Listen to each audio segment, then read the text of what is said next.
Esselamu Aleyküm ve Rahmetullahi ve Berekatuhu. Əziz və dəyərli müsəlmanlar, dəyərli bacı və qardaşlarım, dəyərli dinləyicilər, ilk öncə özümə, sonra sizin hər birinizə uca və böyük olan Rəbbimizdən haqq təqvası ilə qorxmağı nəsət edirəm. Həqiqətən də uca və böyük olan Rəbbimiz mübarək kitabında buyurur ki, sizin ən hörmətliniz Allahın dərgahında Allahdan ən çox qorxanınızdır, yəni təqvalı olanınızdır. Uca və böyük olan Rəbbimizdən qorxmaq, Allah Subhanahu wa Taala'nın üzərimizdə olan əmrlərini yerinə yetirmək, nəyi ki bizlərə qadağan edibsə, nədən ki çəkinməyi əmr edibsə, o şeylərdən uzaq durmaqla bu sifəti qazanmaq olar. Quran inkarçıları, din düşmənləri barəsində olan 111-ci videomuzdur. Dəyərli dinləyicilər, hər zaman olduğu kimi paylaşmağı, bölüşməyi yaddan çıxarmayın. Nə qədər çox insanlar bu videolardan xəbərdar olarsa, bir o qədər də bu dırnaqarası ilahətçiləri, bu yalançıları, bu şarlatanları, din və İslam adı altında, Quran sevgisi adı altında insanları deizmə, ateizmə çağıranları tanımış və onların yalanlarından, hilələrindən agah olmuş olarsınız. Yenə də hicab, yenə də müsəlmanlar özlərini göstərirlər. Biz bilmir deyə qardaşlarım, yəni biz indi bildik ki, biz övladlarımıza İslamı öyrətdikdə, dini təbliğ etdikdə, hicabı təbliğ etdikdə biz sən demə özümüzü kiməsə göstərmiş oluruq. Biz uşaqlarımızı dini təhsil verdikdə, namazı öyrətdikdə, orucu öyrətdikdə sən demə biz nə edirik? Uşaqlarımızın haqqlarını yeyirik. Uşaqlarımızın uşaqlığını əllərinə alırıq. Allahu Ekber. Yəni bunların düşüncəsi budur. Bu şarlatanlar, bu şeytanlar çalışırlar ki, bunun təbliğatını nə etsinlər, insanların arasında aparsınlar. 1400 illik müsəlmanların dəyər verdikləri bu İslamı, dəyərlərini etməyi sadəcə ürək bulandırırlar. Vəssalam. Bu tərəfdə qoymuşam, dəyərli dinləyicilər, bu hicab barəsində. Düzdür, hicab barəsində bir çox videolarımız var. İstəyənlər qayıdıb onları dinləyə bilərlər. Və burada müxtəlif ölkələrdə, yəni təkcə müsəlmanlardan getmir söhbət, hətta xristian cəmiyyətlərdə və yaxud da yəhudiliyin özündə olsun, baş örtməyə, yəni qadının örtülməsi mühüm məsələdir, dəyərli dinləyicilər. Yəni bu təkcə İslama aidiyyəti yoxdur.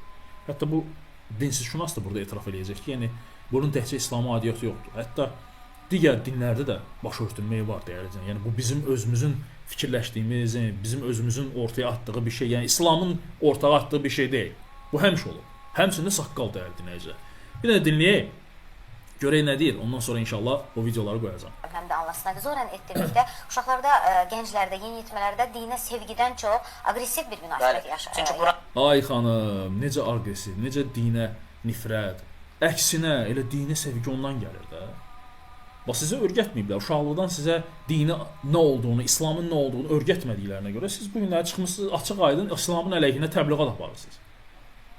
Və elə zənn edirsiniz ki, uşaqlara İslamı təbliğ etdikdə, hicabı öyrətdikdə sən onun haqqını əlindən almış olursan. Quran-Kərimin özündə də var ki, la ikraha fid-din, dində heç bir zorakılıq yoxdur. Sən bunu elədiyin zaman adına nə qoysan, qoy zorakılıqdır. Yəni dində Təsəvvür edirsiniz, dəyərli dinləyicilər. Bunlar elə düşünürlər ki, Allah Subhanahu taala Quran-Kərimdə buyurur ki, dində məcburiyyət yoxdur. Deməli biz övladlarımızı İslamı təbliğ etdikdə, onlara namaza, hicabı öyrətdikdə biz onları məcbur etmiş oluruq və Allahın ayətinə qarşı çıxmış oluruq biz. Bunu həmçinin bu aşağıda gördüyünüz də bu üzü qırxılı, qalstuklu bu şarlatanlar da eyni sözü deyirlər. Təsəvvür görün nə yazıb öz Facebook səhifəsində. Deyir ki, demək böyük bir kütlə uşaqlarını məcbur edilmiş. Çünki dində məcburiyyətin olmadığını elan edəndə nə qədər adamdır üstümüzə gəldi. Hətta bu adamlar Allahın da əleyhinə çıxırlar. Çünki Qurandakı endirilmiş İslama yox, yarı xurafat, yarı möhhumat qarşığı olan, beyinlərində formalaşma uydurulmuş İslama etiqad edirlər. Yəni biz uydurulmuş bir İslama etiqad edirik də. Quranda Bəqərə surəsində ayə gətiririk ki, Allah Taala buyurur ki, dində məcburiyyət yoxdur.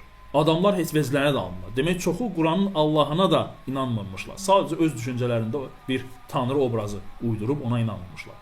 Hətta az qala Allaha da dil uzadırlar ki, nə olsun sən deyirsən məcburiyyət yoxdur. Biz məcbur edəcəyik. Çünki qumdakı ağalarımız və yaxud da Vəhabi şeyxlərimiz belə deyirlər. Eşidirsiniz, dəyərli dinləyicilər? Sonra burada başqa bir yerdə belə bir başlıq açıb ki, saqqal saxlamaq geridə qalmışlıq və natəmizlikdir. Biz bu ayəyə, dəyərli dinləyicilər, dində məcburiyyət yoxdur ayətinə toxunmuşuq bir neçə də videolarımızda və bu bisavatlara izah etmişik ki, yəni sizin qıt beyninizin məhsulu deyil, Allah Subhanahu taalanın ayətlərini tərcüməni açıb oxumaqla başa düşəsiniz. O ayətləri başa düşməklə, başa düşmək üçün sən ilk növbədə həqiqi İslam'a, Allahın və Peyğəmbərinin sallallahu əleyhi və səlləmin bizə göndərdiyi o İslam'a iman gətirməlisən. Təslim olmalısan. Ondan sonra Allah Subhanahu taala o ayətləri başa düşmək üçün sənin qəlbini açacaq. Sən əgər Allah Taalanın və Peyğəmbər sallallahu əleyhi və səlləmin bizə əmr etdiyi o saqqala dil uzadırsansa və deyirsənsə ki, bu natəmizlik və geridə qalmışlıqdırsa, deməli hələ sən Allaha və onun peyğəmbərinə iman gətirməlisən. Çünki bütün peyğəmbərlər bu saqqalı saxlayıb. Sən məni istehza etmirsən, mənə deyirsən, Vahabi.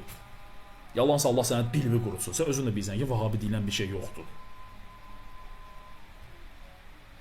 Sən özün də onu bilirsən ki, Vahabi deyilən belə bir şey yoxdur, belə bir təriqət, belə bir məhzəb, belə bir yol yoxdur. Sadəcə bu gözdən salmaq, ləkələmək, böhtan atmaq üçün istifadə edirlər sənin kimi bisavadlar. Və özün də bilirsən ki, Adəmdən ta Peyğəmbərimiz Muhammed sallallahu aleyhi və səlləmə qədər və Allahın Rasulundan sonra onun yolunu gedən sahabələr, onlara tabi olan salihlər, tabinlər, ətba tabinlər, hər bir müsəlman saqqal saxlayır. Və sən deməklə ki, bu natəmizlikdir və çirkinlikdir, geridə qalmışlıqdır. Sən Allahın Rasuluna dil uzatmış olursun. Çünki Peyğəmbər sallallahu əleyhi və səlləm saqqalı olub. Həzrəti Əbu Bakrın, Ömərin, Osman, Həzrət Əlinin saqqalı olub. Və onların saqqallarının nə boyda olması barəsində dəlillər çoxdur. Vəsfi gəlib bizlərə. Yəni sən demək istəyirsən ki, onlar geridə qalmış olublar. Və yaxud da natəmizlik olur onlarda. Gündə 5 dəfə dəstəmaz alan, 5 dəfə mən deyirəm, 5 dəfə dəstəmaz alan və bu saqqalı yuyan insanda çirkinlik qala bilər, dəyərli dinləyicilər. Yoxsa sən istəyirsən ki, sənin kimi olsunlar? Üzü qırxılı, saqqallı. Allahu Akbar. Yəni təsəvvür edin, yəni bunlar ilahiçilərdir. Yəni ilahiyyətçi. Və bunlar dinsizşünaslar, qardaşlar, bunların məqsədləri birdir.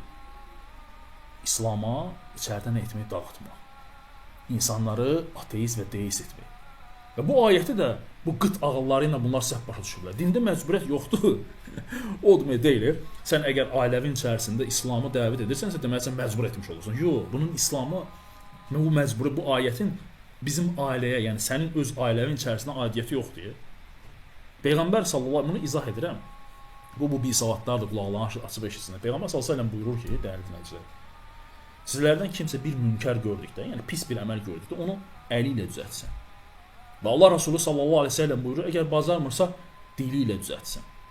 Əgər bunu da bacarmırsa, ən azından qəlbində o günaha nifrət etsin və yaxud oranı durub tərk etsin. Əgər bu da olmasa, deməli səndə o imanın göstəricisindən heç nə yoxdur. Misal olaraq, Peyğəmbər sallallahu əleyhi və səlləm bu hədisinə uyğun misal olaraq çəkirəm ki, əgər hər hansı bir dükanda içki satılırsa, mən gedib əlimlə götürüb o içkini yerə vurub sındırıb, dağıda bilmərəm, bunu edə bilmərəm.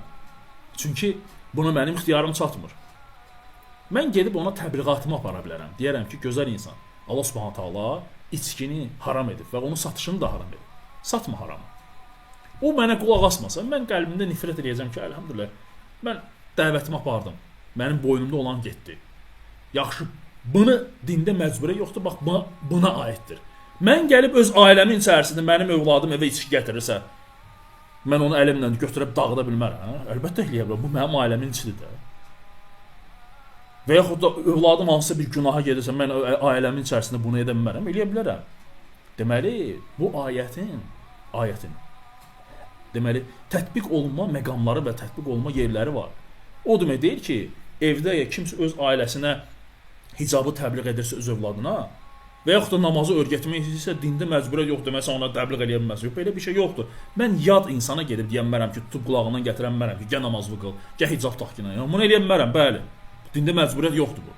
Amma ailəmdə bunu edə bilərəm. Bu bisavadlar, yəni dini təhsilləri olmadığı üçün dəyərli dinləyicilər, baxın görün Allah Taala'nın ayətlərini necə təbliğ edirlər insanlara, necə göstərirlər. Bütün peyğəmbərlər 124 min peyğəmbər olubsa, bütün peyğəmbərlər saqqal saxlayıb. Bu deyir ki, natəmizlik və geridə qalmışlıqdır. Allahu Akbar. Görün sonra nə deyir dəyərli dinləyicilər. olan ailələr niyə bunu etsinlər ki? Bilə-bilə dində zorakılıq yoxdur. Özlərini başqalarına göstərirlər. Oy, baxın bizim cəmiyyətin belə bir yanlış təfəkkür. Yəni bir özlərini başqalarına göstərirlər. Allahu Akbar. Niyə biz özümüzü başqalarına niyə göstərməliyik ki? Biz özümüzü Rəbbimizə göstəririk. Bəli. Ki ya Rəbbi, biz sənin əmrlərini yerinə yetirməyə çalışırıq. Bacardığımız qədər onların təbliğatını öz ailəmizdə aparmağa çalışırıq. Bu məcburiyyət deyil. Bu Allahın əmrini tətbiq etməkdir. Onun görün sonra nə deyir? İkinci məsələ isə tamam başqadır ki, o hətta gözün təkcə görünməsidir ki, bu da dində olmayan bir məsələdir. Adət ənənəni gətirib o cürə təqdim edilməsinin nəticəsi olaraq görülə Bu adət ənənəni hardan götürür? Yəni müxtəlif ölkələrdə var. Məsələn, mən sizə bir şey deyim. Bu günlərim bəlkə də çox adamın bilmədiyi İsrailin özündə ultra-ortodoks Yahudilik var. Ora baxdığınız zaman orada da qadınlar hətta daha da niqablı bir şəkildə örtünürlər. Və yaxud da xristianlara baxdığınız zaman, məsələn, Vatikana getsəniz, orada da rahibələrin və yaxud da bəzi ölkələrdə monastırlara getsəniz, orada da rahibələrin bu gün müsəlman qadınlardan fərqlənməyən bir şəkildə, yəni müsəlman qadın dediyim örtülü qadınlar, o demək deyil, örtüsüdə müsəlman deyil. Yəni onların da örtülü olduqlarına şahid ola bilirik. Və yaxud da bizim keçmişimizdə, elə indinin özündə bəzi bölgələrimizdə, kəndlərimizdə, qəsəbələrimizdə kəlağayı örtüldüyünün şahidi oluruq. Yaxud da müəyyən deyək ki, iqlim forması dəyişdiyi zaman orta məktəbə gələn qızlarımızın belə başlarına soyuq olmasın deyə müxtəlif şallardan istifadə elədik. Yəni nənədən, babadan, yəni kimlər ki, Bakının kəndlərində və yaxud da rayonlarda, kənd yerlərində yaşayır, bunlar görüblər.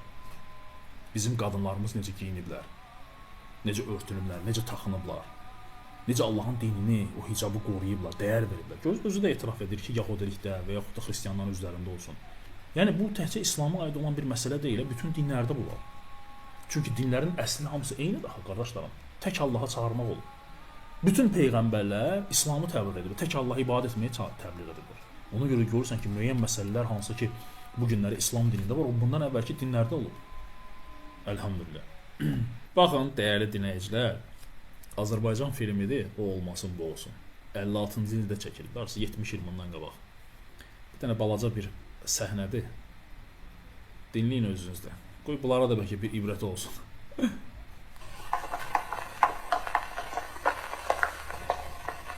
Bu nədir belə?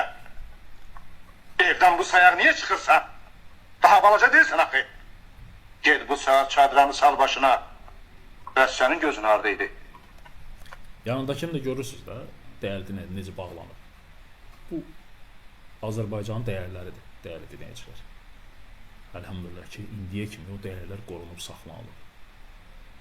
Ta kiçik yaşlarından uşaqlara, övladlara, müsəlmanlar bu cürə təbliğat aparıblar. Bunlar isə üzü qırxılmış, qalstuklu isə bunlar müasir. Əllə qadınla öpüşüb görüşmək olar, əllə qadın naməhrəmə əl verib görüşmək olar. Bunlar üçün problem yoxdur belə şeylər, dəyərli dinləyicilər. Ona görə də bunlar bunun təbliğatını aparırlar ki, yəni hicabı təbliğat aparmaq, sən demə, uşağın haqlarını əlindən almaqdır. Özünü göstərməkdir cəmaata. Allahu Akbar. Allah Subhanahu taala dövlətimizi, xalqımızı, millətimizi belə şarlatanlardan qorusun. Allah'a emanet olun. Esselamu aleyküm ve rahmetullahi ve berekatuhu.